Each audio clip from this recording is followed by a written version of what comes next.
Hello everyone, welcome back to this video again. In previous part we have discussed about motion and distance displacement. Okay, so here in this part we are going to discuss uniform motion and non-uniform motion. ठीक है, अगर पिछले part की बात करें तो हमने motion क्या होता है वो देखा था. तो मोशन मतलब कोई बॉडी मूवमेंट करती है with respect to a starting point. ठीक है, तो यूनिफॉर्म मोशन और नॉन यूनिफॉर्म मोशन ऐसे उसके दो टाइप्स है. ठीक है, मतलब वो कैसे,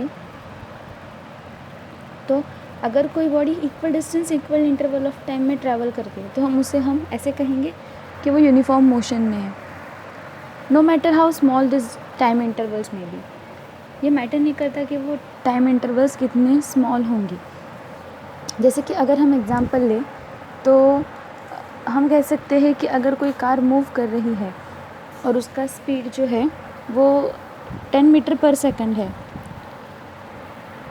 और वो कुछ डिस्टेंस ट्रैवल कर रही है 10 मीटर पर सेकंड में. अगर कार है, अगर उसका डिस्टेंस अगर उसका स्पीड हमने 10 मीटर पर सेकंड ये ले लिया और वो उसी स्पीड पे ट्रैवल कर रही है एवरी सेकंड पे, सो उसका मोशन होगा जो वो यूनिफॉर्म होगा, मतलब अगले सेकंड में भी वो 10 मीटर ही कवर करेगी. तो हम कहेंगे कि उसका मोशन जो है वो यूनिफॉर्म है. इसका मतलब when a body travels equal distances in equal interval of time. See 1 second अगर टाइम इंटरवल है तो 10 मीटर्स इतनी मूवमेंट भी उसकी हो रही है. Okay, so that is uniform motion. अगर हम यहाँ पे देखें तो यूनिफॉर्म मोशन में डिस्टेंस टाइम ग्राफ जो है वो एक स्ट्रेट लाइन से रिप्रेजेंट करेगा, क्योंकि डिस्टेंस और टाइम दोनों साथ में आगे बढ़ रहे हैं. ठीक है, जितना टाइम बढ़ रहा है उतना डिस्टेंस भी बढ़ रहा है. अगर हम यहाँ पे कहेंगे ये 2 सेकंड में तो ये 20 मीटर्स हो जाएगा. अगर कहेंगे 3 सेकंड्स में तो ये 30 मीटर्स हो जाएगा. ठीक है, तो यहाँ पे हमें समझ रहा है कि वो बॉडी इक्वल मोशन में है. डिस्टेंस टाइम ग्राफ जो है यूनिफॉर्म मोशन के लिए वो स्ट्रेट लाइन होगा. ओके, अब आते हैं नॉन यूनिफॉर्म मोशन की तरफ. So what is non uniform motion, will learn definition first. Okay, when a body travels unequal distances in equal interval of time. ठीक है, अभी यहाँ पे भी हमने टाइम इंटरवल सेम लिया है बट उसका डिस्टेंस ट्रैवल चेंज हो रहा है. मतलब अगर उसने पहले 1 सेकेंड में 10 मीटर ट्रैवल किया और अगले 1 सेकेंड में उसने 20 मीटर ट्रैवल किया, तो यहाँ पे टाइम इंटरवल हमने सेम ही रखा था बट डिस्टेंस ट्रैवल जो है वो चेंज हो रहा है. Okay, so a body has non uniform motion if it travels unequal distances in equal interval of time. जैसे कि if you drop a ball from the roof, देखो यहाँ पे डायग्राम बनी है. अगर हम कोई बॉल रूफ से नीचे थ्रो करेंगे, अगर कोई बॉल हम नीचे ड्रॉप करेंगे तो हम ये देखेंगे कि it covers distances in equal interval of time. ठीक है, but the distances will not be same. मतलब फर्स्ट यूनिट टाइम में यहाँ से इतना डिस्टेंस ट्रैवल किया, उतने ही टाइम में उसने इतना डिस्टेंस ट्रैवल किया. Keeping the time same, again उसका डिस्टेंस बढ़ रहा है. ओके, तो नॉन यूनिफॉर्म मोशन के एग्जांपल्स होंगे motion of freely falling body. ठीक है, कोई भी फ्रीली फॉलिंग बॉडी, जैसे कि अब हमने बॉल का एग्जांपल लिया था, तो वो सारे नॉन यूनिफॉर्म मोशन के एग्जांपल्स ही रहेंगे. और उसके बाद डिस्टेंस टाइम ग्राफ जो होता है नॉन यूनिफॉर्म मोशन का वो कर्व लाइन होता है, क्योंकि मोशन यूनिफॉर्म नहीं होगी तो इसलिए वो कर्व लाइन होता है. उसे हम एक्सेलरेटेड मोशन भी कहते हैं, क्योंकि उसकी मोशन जो है वो चेंज हो रही है, उसकी मोशन यूनिफॉर्म नहीं रह रही है. ठीक है, इसीलिए उसको हम एक्सेलरेटेड मोशन भी कहते हैं, क्योंकि उसका स्पीड सेम नहीं होगा. वो हम आगे भी देखेंगे. और ठीक है, तो आई होप आपको समझ में आ गया होगा what is uniform motion and what is non uniform motion. Let's move towards the next concept, that is speed. Okay, so if a car is running slow we can easily see that speed is slow. अगर कोई गाड़ी धीरे चल रही है तो हम easily कह सकते हैं कि वो धीरे चल रही है. अगर कोई कार फास्ट चल रही है तो we can say that its speed is high. दस उससे हम क्या कह सकते हैं, that speed of a body gives us an idea of how slow और fast that body is moving. ठीक है, स्पीड से हमें पता चल रहा है दैट हाउ स्लो और fast that body is moving. Speed हम कैसे निकालते हैं, तो formula for speed is distance travelled upon time taken. तो इस ऐसे हम स्पीड को भी डिफाइन कर सकते हैं, that speed is distance travelled पर यूनिट टाइम। एक एग्जांपल बताती हूँ, अगर कोई कार 10 मीटर्स का डिस्टेंस ट्रैवल कर रही है 5 सेकेंड्स में, तो उसका स्पीड हो जाएगा 2 मीटर पर सेकेंड। ओके, जो डिस्टेंस होता है हमारा वो मीटर में रहता है और टाइम जो होता है वो सेकंड्स में रहता है। इसलिए अगर हमें स्पीड का यूनिट निकालना हो तो it will be metre upon second, that is metre per second. But for high speeds we prefer kilometre per hour. Okay, so speed of a body can be calculated by dividing distance travelled upon time taken. Okay, so let's move toward the next concept, but first we have to see two things here: speedometer and odometer. Okay, so what is speedometer and what is odometer? Speedometer is an instrument which gives the speed in kilometer per hour. ठीक है, you must have seen speedometer in your car. ठीक है, तो car में speedometer और odometer दोनों होते हैं। जो स्पीडोमीटर होता है वो हमें बताता है कि उसका स्पीड क्या है किलोमीटर पर आवर में, और जो ओडोमीटर होता है वो बताता है हमें कि कैसे वो कार कितने डिस्टेंस उसने मूव किया है, मतलब वो हमें डिस्टेंस बताएगा किलोमीटर्स में। Okay, speedometer will tell you speed and odometer will tell you distance travelled by car. One more thing to tell here, that speed is scalar quantity. Okay, तो you have to tell me that what is scalar quantity in comment section. Moving toward next concept. अभी तो हमने speed देख लिया, अभी speed देखने के बाद यूनिफॉर्म स्पीड क्या होता है और दैट इज़ कांस्टेंट स्पीड क्या होता है, ये हम देखेंगे। अगर हम कार का एग्जांपल लें तो ये बहुत कम होता है कि कोई किसी बॉडी का स्पीड यूनिफॉर्म रह रहा हो। ठीक है, मतलब अगर हम कहें कि कोई कार जो है वो एक यूनिफॉर्म स्पीड पे ट्रैवल कर रही है जो कि 60 किलोमीटर पर आवर होगा, तो इसका मतलब 60 किलोमीटर पर आवर है तो वो हाफ आवर में 30 किलोमीटर ट्रैवल करेगी। ओके, 15 मिनट्स में और क्वार्टर ऑफ एन आवर में वो 15 किलोमीटर ट्रैवल करेगी। ठीक है, हाफ आवर में 30 मिनट्स ट्रैवल करेगी, क्वार्टर ऑफ एन आवर में 15 किलोमीटर्स ट्रैवल करेगी। और अगर ऐसे निकाले तो 1 मिनट में वो 1 किलोमीटर ट्रैवल करेगी। तो जैसे कि हमने डिस्कस किया था कि किसी बॉडी का स्पीड बहुत रेयरली कांस्टेंट रहता है, तो अभी जो केस हमने देखा कि जिसमें 60 किलोमीटर पर आवर ये उसका स्पीड था, जो कि मैंने चेंज किया, कहाँ तक डिक्रीज़ किया मैंने, वो 1 किलोमीटर पर मिनट तक। बट दोनों केस में अगर देखा जाए तो स्पीड सेम ही है, उसी को हम यूनिफॉर्म स्पीड कहते हैं। ठीक है, so a body has uniform speed if it travels equal intervals of time, no matter how small this intervals may be. If it travels, यहाँ पे इक्वल डिस्टेंसेस होना चाहिए था, sorry. If a body has uniform speed if it travels equal distances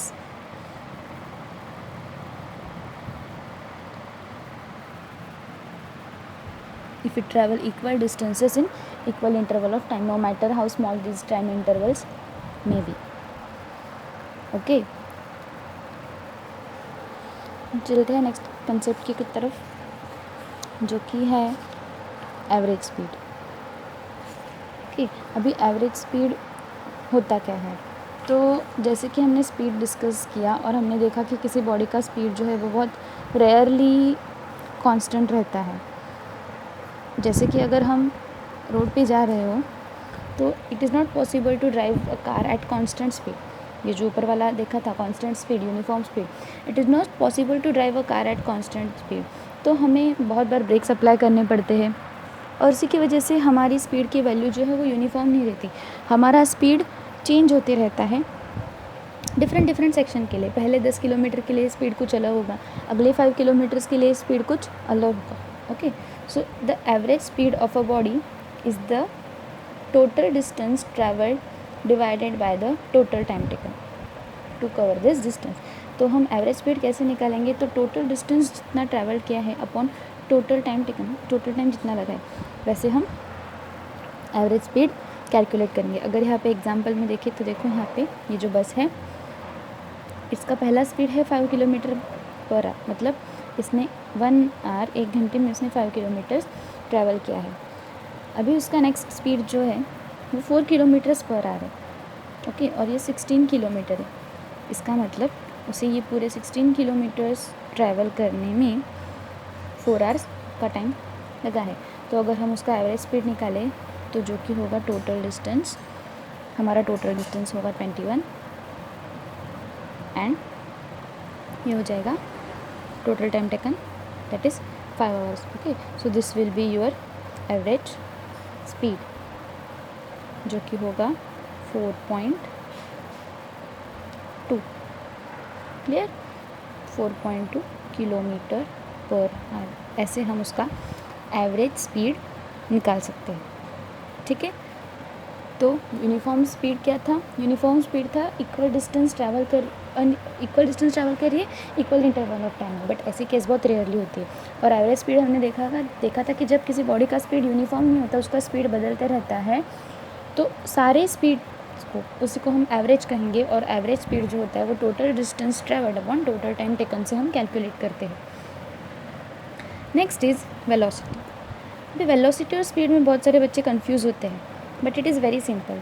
हमने पहले lecture में जो देखा था कि डिस्टेंस और डिस्प्लेसमेंट क्या होता है, उसी के बेस पे ये कंसेप्ट है कि वेलोसिटी क्या होती है। Velocity is same as speed. जैसे कि स्पीड बताता है कि how fast body is moving, ठीक है। स्पीड से हमें पता चलता है कि बॉडी कितनी फास्ट मूव कर रही है या फिर कितनी स्लो मूव कर रही है। हमने कार का एग्जांपल भी देखा था, but it does not tells is the direction. हमें वो ये नहीं बता रहा है कि it is moving rightwards, leftward, north side towards north, towards south. Direction is not given in speed. So velocity और स्पीड, इन दोनों में बस एक ही डिफरेंस है जो कि डायरेक्शन है। So the term which gives the speed, velocity हमें स्पीड भी बताती है but along with direction, okay. Velocity जो है वो हमें स्पीड भी बताएगी, बट वो बस ताकि स्पीड बताएगी, हमें उस बॉडी की डायरेक्शन भी वेलोसिटी से पता चलेगी, ओके। तो velocity is given by distance travelled in given direction upon time taken, ठीक है। तो वेलोसिटी हम कैसे निकालेंगे? यहाँ पे एक डेफिनेशन लिखी है, हम वो पहले पढ़ लेते हैं। Velocity of a body is defined as distance travelled by it per unit time, जो कि स्पीड का भी डेफिनेशन ऐसे ही था, बट यहाँ पे एडिशनल है in a given direction, okay. So velocity हम निकालेंगे distance travelled in given direction upon time taken. But यहाँ पे आपको एक चीज़ याद आनी चाहिए, that distance travelled in given direction, distance travelled with direction, ये तो डिस्प्लेसमेंट था जो कि हमने पहले लेक्चर में पढ़ा है। तो वेलोसिटी का फॉर्मूला हमने बनाया, यहाँ पे जब हमने डिस्प्लेसमेंट डाल दिया, सो वेलोसिटी इज़ डिस्प्लेसमेंट पर यूनिट टाइम, ओके। उसका ऐसा यूनिट भी मीटर पर सेकेंड ही होगा। तो स्पीड जो है वो हमने स्केलर क्वांटिटी पहले भी देखा था, और वेलोसिटी जो है वो वेक्टर क्वांटिटी होगी। क्यों? क्योंकि स्पीड को बस मैग्नीट्यूड था, बट वेलोसिटी हमें मैग्नीट्यूड भी बताएगी और डायरेक्शन भी बताएगी। So the direction of velocity will be the velocity will also have magnitude and direction also, okay। ये नेक्स्ट पॉइंट है, the direction of velocity is same as the direction of displacement of body, ठीक है। Velocity की direction वही होगी जो displacement की direction है। हमने लास्ट लेक्चर में देखा था डिस्टेंस और डिस्प्लेसमेंट में यही डिफरेंस होता है कि डायरेक्शन डिस्प्लेसमेंट में कंसिडर की जाती है, और जिस डायरेक्शन में डिस्प्लेसमेंट होगी, वेलोसिटी की डायरेक्शन भी वही होगी, उसी डायरेक्शन में हमारी बॉडी मूव करेगी विथ सर्टेन वेलोसिटी। अभी जैसे स्पीड के बाद हमने यूनिफॉर्म स्पीड देखा था, तो वैसे वेलोसिटी के बाद यूनिफॉर्म वेलोसिटी देखना तो बनता ही है, ठीक है। सो यूनिफॉर्म वेलोसिटी क्या होता है, अभी हम ये डिस्कस करेंगे। अ body has a uniform velocity if it travels in a specific direction, ठीक है, कि वेलोसिटी में डायरेक्शन बहुत इंपॉर्टेंट है, और अगर आपकी डायरेक्शन चेंज हो रही है तो पूरी वेलोसिटी भी चेंज हो सकती है। मैग्नीट्यूड भले ही सेम हो, बट अगर डायरेक्शन डिफरेंट है तो वेलोसिटी भी डिफरेंट होगी। मतलब अगर मैं कह रही हूँ कि कोई body 10 kilometre per hour towards east move कर रही है, और वही body 10 kilometre per hour towards west move कर रही है, तो दोनों के वेलोसिटी क्या सेम है? नहीं, क्योंकि भले ही मैग्नीट्यूड सेम हो बट उनकी डायरेक्शन डिफरेंट। ठीक है, so continue this. A body has a uniform velocity if it travels in specified direction in a straight line and moves over equal distances in equal interval of time. ठीक है, ये तो वही था, equal distances in equal interval of time. ये तो हमने uniform speed के कंसेप्ट में भी देखा था। No matter how small this time intervals are. ठीक है, तो आई होप आपको यूनिफॉर्म वेलोसिटी का कंसेप्ट समझ में आ गया होगा, बहुत ईजी है। तो इससे हमें एक बात पता चलती है, that velocity will not be constant if the direction is changing. Okay, अगर किसी बॉडी की डायरेक्शन चेंज हो रही है, जैसे कि अगर सर्कुलर ट्रैक पे कोई बॉडी मूव कर रही है तो उसकी डायरेक्शन जो है वो कंटिन्यू चेंज होती जाएगी, तो वहाँ पे वेलोसिटी कभी भी सेम नहीं होगी। ये ऐसे तो वहाँ पे वेलोसिटी कभी भी सेम नहीं होगी। वही एग्जांपल है, अ car is moving on a circular track with a constant speed. भले ही उसका स्पीड कांस्टेंट हो बट सर्कुलर ट्रैक पे वेलोसिटी हमेशा चेंज होती रहेगी। क्यों चेंज होती रहेगी? डिस्टेंस तो वही रहेगा, बिकॉज डायरेक्शन चेंज होगी इसलिए। ठीक है, तो ये देखा कि यूनिफॉर्म वेलोसिटी के लिए डायरेक्शन भी सेम चाहिए, मतलब वो वही सेम डायरेक्शन में स्ट्रेट लाइन में ही मूव होनी चाहिए। डिस्टेंस एंड टाइम इंटरवल भी इक्वल ही होनी चाहिए। नेक्स्ट कंसेप्ट है that velocity of a body can B change bye. ठीक है, अभी वेलोसिटी हमने देखा ना किस पे डिपेंड करती है, वो स्पीड पे डिपेंड करती है और डायरेक्शन पे डिपेंड करती है। So velocity of a body can B change bye changing the speed of a body. अगर हम बॉडी का स्पीड बनाएंगे तो वेलोसिटी चेंज होगी। अगर मैंने यहाँ पे 10 से 11 कर दिया तो उसकी वेलोसिटी चेंज होगी। And bye keeping the speed same और कांस्टेंट। ठीक है, हम स्पीड अगर कांस्टेंट रखें बट चेंजिंग द डायरेक्शन, अगर हम डायरेक्शन चेंज कर रहे हैं तो वेलोसिटी भी चेंज होगी।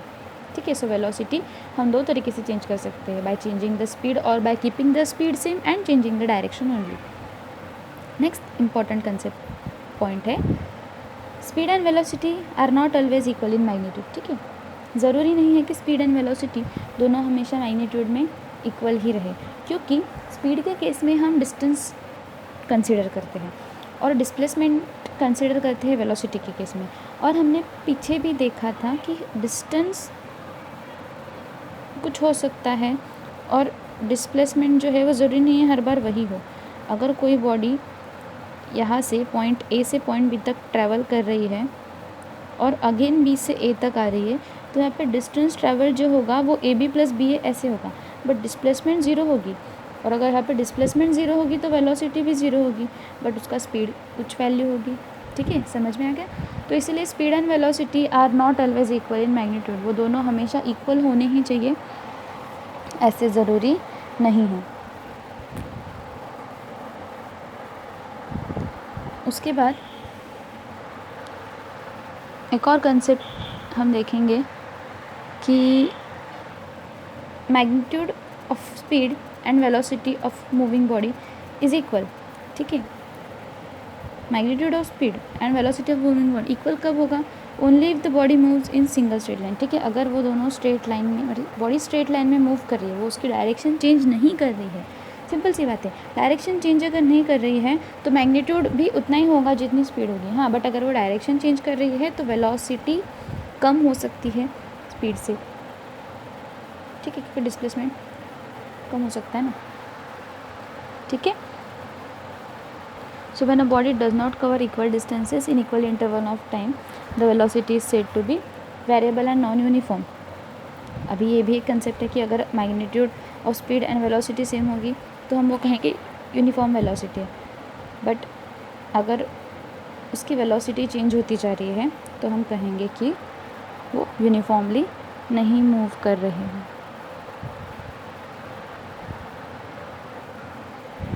Though the average speed of a moving body can never be zero, but the average velocity of moving body can be zero. ठीक है, एवरेज स्पीड जो है किसी बॉडी का, हमने एवरेज स्पीड देखा था पिछले पेज पे, तो एवरेज स्पीड कभी ज़ीरो नहीं हो सकता है। सॉरी, एवरेज स्पीड जो है वो कभी ज़ीरो नहीं हो सकता है, क्योंकि कुछ तो डिस्टेंस वो बॉडी ट्रैवल करेगी अगर मोशन में, बट वेलोसिटी जो है वो ज़ीरो हो सकती है, क्योंकि डिस्प्लेसमेंट हमारा ज़ीरो हो सकता है। अगर मूवमेंट जो है वो फाइनल इनिशियल पोजीशन से लेके फाइनल पोजीशन तक जाके अगेन इनिशियल पोजीशन पे रिटर्न हो रहे हैं, मतलब इनिशियल पोजीशन और फाइनल पोजीशन अगर हमारी दोनों सेम है तो वहाँ पे डिस्प्लेसमेंट ज़ीरो होगी, और अगर डिस्प्लेसमेंट ज़ीरो है तो वेलोसिटी भी ज़ीरो होगी, ठीक है। So average speed of a moving body can never be zero, but the average velocity of a moving body can be zero, ठीक है। तो ये हो गया हमारा वेलोसिटी, यूनिफॉर्म वेलोसिटी का कंसेप्ट। अभी बढ़ते हैं एक्सेलरेशन की तरफ। यहाँ पे हमने एक चीज़ डिस्कस की थी कि अगर किसी चीज़ की वेलोसिटी वेरिएबल है तो हम उसे नॉन यूनिफॉर्म वेलोसिटी कहेंगे, मतलब उसकी वेलोसिटी चेंज हो रही है, कुछ भी चेंज हो, फिर आइदर स्पीड चेंज होगा, आइदर डायरेक्शन चेंज होगी। तो स्पीड और डायरेक्शन अगर चेंज होती जा रही है तो वेलोसिटीज़ डिफरेंट होंगी। तो एक्सेलरेशन कहते किसे हैं, ये रिलेट है वेलोसिटी के चेंज से, ठीक है। एक्सेलरेशन मतलब क्या, तो when the velocity of a body is increasing, the body is said to be accelerate, okay. अगर उसकी वेलोसिटी चेंज हो रही है, इंक्रीज़ हो रही है, तो हम उसे एक्सेलरेटिंग कहते हैं, ओके। अगर यही वेलोसिटी उसकी डिक्रीज़ होती है तो हम उसे रिटार्डेशन कहते हैं। आगे हम रिटार्डेशन के बारे में डिस्कस भी करेंगे। तो अगर इंक्रीज़ होना, डिक्रीज़ होना इन द सेंस चेंज होना, ठीक है। So acceleration of a body is defined as the rate of change of velocity with time, ठीक है। वेलोसिटी किस रेट से चेंज हो रही है विथ रिस्पेक्ट टू टाइम, उसे हम एक्सेलरेशन कहते हैं। सो एक्सेलरेशन का फॉर्मूला बन जाता है change in velocity upon time taken for change, that is rate of change of velocity, okay. Change in velocity हम कैसे निकालेंगे, तो हमने फाइनल वेलोसिटी जो है वो v से डिनोट करते हैं, और इनिशियल वेलोसिटी वो u वेरिएबल से डिनोट करते हैं। और अगर चेंज इन वेलोसिटी हम एक्सेलरेशन यहाँ पे अगर इस फॉर्मूला में अगर प्लेस करेंगे तो it will B final velocity minus initial velocity upon time taken, और हमने जो अज्यूम किए गए वेरिएबल्स हैं वो यहाँ पे प्लेस करने के बाद ये हमारा स्टैंडर्ड फार्मूला बनता है, that is a is equals to v minus u upon t, that is acceleration is equals to final velocity minus initial velocity upon t. The unit of acceleration is meter per second square। अभी ये कैसे आया, तो numerator में जो था it was change in velocity, but वो तो है वेलोसिटी, तो इसका यूनिट मीटर पर सेकंड होगा, और डिनोमिनेटर में टाइम है जो कि सेकंड में है। तो ये डिनोमिनेटर ऑफ डिनोमिनेटर, यहाँ पे डिनोमिनेटर ऑफ न्यूमरेटर जो है वो डिनोमिनेटर में आ जाएगा, और इसीलिए हमारा सेकंड स्क्वायर बन जाता है, okay. One more point is here that when a body is moving with uniform velocity it's acceleration will be zero, okay. अगर कोई बॉडी यूनिफॉर्म वेलोसिटी से मूव कर रही है, यूनिफॉर्म वेलोसिटी मतलब क्या, कि उसकी डायरेक्शन भी सेम है और उसका स्पीड भी वही है, हमने देखा था ना, दैट स्पेसिफिक डायरेक्शन में वो सेम स्पीड पे मूव कर रही है, तो उस केस में उसका एक्सेलरेशन ज़ीरो होगा। सिंपल सी बात है, एक्सेलरेशन क्या था, चेंज इन वेलोसिटी, और अगर यहाँ पे वेलोसिटी चेंज ही नहीं हो रही है तो एक्सेलरेशन ज़ीरो होगा, मतलब हमारा यहाँ ये वाला जो पार्ट है, ये वाला जो पार्ट है वो ज़ीरो हो जाएगा, okay. So when a body is moving with uniform velocity it's acceleration will be zero. तो अभी जैसे स्पीड के बाद यूनिफॉर्म स्पीड आया, वेलोसिटी के बाद यूनिफॉर्म वेलोसिटी आया, तो एक्सेलरेशन के बाद यूनिफॉर्म एक्सेलरेशन देखते क्या होता है, वो भी उनके जैसे ही होगा, that a body has uniform acceleration if it travels in straight line and its velocity increases, या फिर हम कह सकते हैं कि उसकी वेलोसिटी चेंज हो रही है by equal amounts in equal interval of time, ठीक है। उसकी वेलोसिटी चेंज तो हो रही है बट वो इक्वल इंटरवल ऑफ टाइम में इक्वल अमाउंट में ही चेंज हो रही है, ठीक है। तो उसे हम यूनिफॉर्म एक्सेलरेशन कहेंगे, ठीक है।